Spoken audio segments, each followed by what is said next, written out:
یہ کہانی okay city سے شروع ہوتی ہے، جہاں ہم دیکھتے ہیں آفیسر نائٹ اور اس کا وفادار کتا گریگ شہر کے ایک مشہور بلی پیٹی کا پیچھا کر رہے ہوتے ہیں۔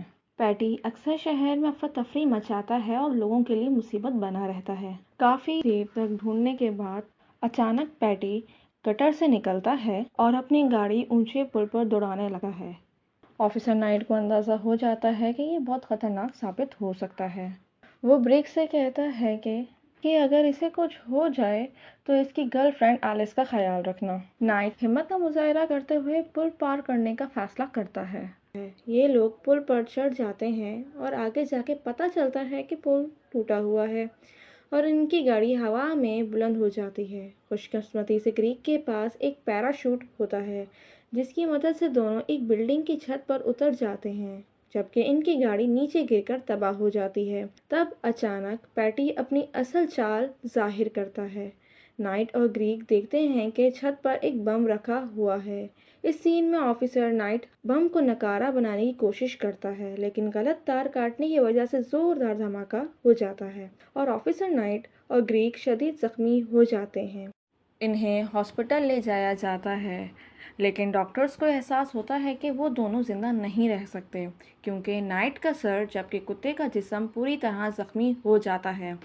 اب ایک نیا اور انوکھا آپریشن کیا جاتا ہے۔ گریگ کا سر آفیسر نائٹ کے جسم پر لگا دیا جاتا ہے اور جب ان کو ہوش آتا ہے تو ایک ڈاگ مین کی پیدائش ہوتی ہے، ایک نیا ہیرو جس میں انسان کی ذہانت اور طاقت کے ساتھ ساتھ کتے کے حس اور معصومیت بھی موجود ہے۔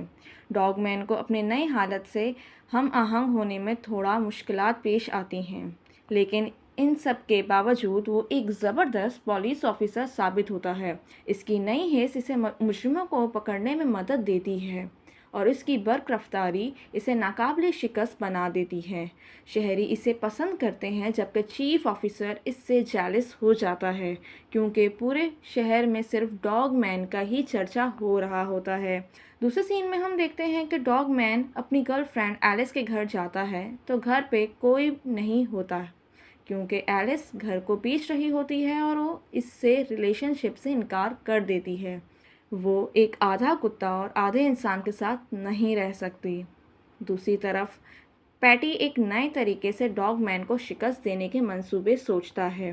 اگلے سین میں پولیس چیف ڈاگ مین کو بلاتا ہے اور اسے پیٹی کو پکڑنے کا آرڈر دیتا ہے۔ ڈاگ مین کئی بار پیٹی کے منصوبے ناکام بناتا ہے اور اسے جیل بھیجتا ہے، لیکن یہ ہر بار کسی نہ کسی طریقے سے فرار ہو جاتا ہے۔ اس وجہ سے میئر بہت غصہ ہوتی ہے اور چیف سے کہتی ہے کہ ڈاگ مین کو نوکری سے نکال دیا جائے۔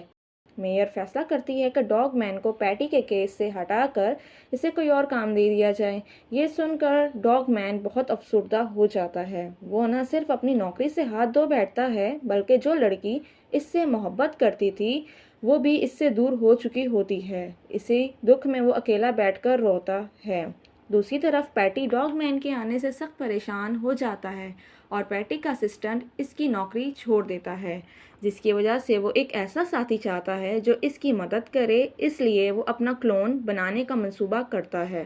پیٹی ایک جدید کلوننگ مشین خریدتا ہے اور اپنے ڈی این اے کی مدد سے اپنی جیسی بلی بناتا ہے۔ یہ سوچتے ہوئے وہ اپنا ایک طاقتور ڈپلیکیٹ تیار کر لے گا، لیکن ہوتا کچھ اور ہی ہے۔ مشین میں سے ایک معصوم، شرارتی اور بے حد پیارا بلی کا بچہ نکلتا ہے۔ یہ ننھا بلی کا بچہ پیٹی کا بالکل اپوزٹ ہوتا ہے، مہربان، معصوم اور خوش مزاج، اور پیٹی کو پاپا کہہ کر پکارتا ہے۔ پیٹی غصے سے پاگل ہو جاتا ہے۔ وہ ایک خطرناک مجرم چاہتا تھا۔ غصے میں پیٹی اسے روڈ پر چھوڑ کر چلا جاتا ہے۔ رات کے وقت جب ڈاگ مین گشت پر ہوتا ہے تو یہ دیکھتا ہے کہ لٹل پیٹی روڈ کے بیچوں بیچ آ جاتا ہے اور سامنے سے ایک تیز رفتار ٹرک آ رہا ہوتا ہے۔ ڈاگ مین فوراً جمپ لگا کے اس کو بچا لیتا ہے۔ حالانکہ بلی اور کتے فطری طور پر دشمن ہوتے ہیں، لیکن ڈاگ مین اسے اپنے ساتھ لے آتا ہے۔ وہ اسے کھانا کھلاتا ہے اور اس کی حفاظت کرتا ہے۔ مووی میں ایک نیا ولن سامنے آتا ہے جس کا نام فلپی ہوتا ہے۔ فلپی پہلے ایک عام مچھلی تھی، لیکن ایک لیب میں ہونے والے تجربے کے بعد وہ ٹیلی کنیکٹ قوتوں کی مالک بن گئی۔ اب وہ چیزوں کو اپنے دماغ سے کنٹرول کر سکتی ہے اور انتقام چاہتی ہے۔ یہ بلڈنگز کو جاندار بناتی ہے اور اوکے سٹی میں ایک دفعہ پھر تباہی مچ جاتی ہے۔ وہ عمارتوں کو گرانا اور گاڑیوں کو تباہ کرنا شروع کر دیتی ہے۔ ڈاگ مین کو اندازہ ہوتا ہے کہ وہ اکیلا فلپی کو نہیں روک سکتا، اسے ایک چالاک دماغ کی ضرورت ہے، یعنی پیٹی کی۔ شروع میں پیٹی انکار کر دیتا ہے، لیکن جب اسے معلوم ہوتا ہے کہ لٹل پیٹی خطرے میں ہے تو وہ نہ چاہتے ہوئے بھی ڈاگ مین کے ساتھ مل جاتا ہے۔ دونوں ایک زبردست منصوبہ بناتے ہیں۔ ڈاگ مین اپنی طاقت سے فلپی کی فوج کو روکے گا۔ پیٹی ایک دماغی کنٹرول کو توڑنے والی مشین بنائے گا۔ لٹل پیٹی فلپی سے بات کرے گا اور اسے سمجھانے کی کوشش کرے گا اور دیکھتے ہی دیکھتے ایک عظیم جنگ شروع ہو جاتی ہے۔ ڈاگ مین لڑتا ہے، پیٹی اپنی ٹیکنالوجی استعمال کرتا ہے اور لٹل پیٹی فلپی کے دل کو نرم کرنے کی کوشش کرتا ہے۔ پیٹی آتش فشاں میں گرنے والا ہوتا ہے، مگر اسی وقت ڈاگ مین اپنی پسندیدہ ٹینس بال کا استعمال کرتا ہے اور پیٹی کے روبوٹ کینن سے فائر کر کے اسے آتش فشاں سے دور گرا دیتا ہے۔ فلپی بھی فیصلہ کرتی ہے کہ وہ خود کو پولیس کے حوالے کر دے اور اپنی گرفتاری قبول کر لیتی ہے۔ جیسے ہی پولیس پیٹی کو بھی گرفتار کرنے لگتی ہے، لیکن اس کو معاف کر دیا جاتا ہے کیونکہ اس نے شہر کو بچانے میں مدد کی تھی۔ پیٹی اپنے بیٹے کو لے کر گھر واپس آتا ہے، مگر دیکھنے پہ پتہ چلتا ہے کہ اس کے دادا اس کی ایجادات چرا کر بھاگ چکا ہے اور پورا لیب خالی ہو چکا ہے۔ چھوٹا پیٹی دنیا کے بارے میں اپنے باپ کے نظریات کو سمجھانے لگتا ہے، مگر پیٹی اسے بتاتا ہے کہ دنیا ہمیشہ بری نہیں ہوتی جب تک اسے لٹل پیٹی جیسے اچھے لوگ اس میں موجود ہیں۔ یہ دونوں ڈاگ مین کے گھر کی طرف چلتے ہیں، جہاں پیٹی فیصلہ کرتا ہے کہ چھوٹا پیٹی کبھی کبھار ڈاگ مین کے ساتھ بھی رہ سکتا ہے۔ یہ بات چھوٹے پیٹی کو خوش کر دیتی ہے اور ڈاگ مین بھی اتنا خوش ہوتا ہے کہ وہ پیٹی کو چاٹنے لگتا ہے۔ اسی وقت چیف اور سارا بھی وہاں آ جاتے ہیں، مگر تبھی آخری زندہ عمارت سامنے آتی ہے۔ مگر یہ کوئی عام عمارت نہیں ہوتی، بلکہ ایک بلڈنگ ہوتی ہے جس میں چمکدار نیون لائٹس لگی ہوتی ہیں۔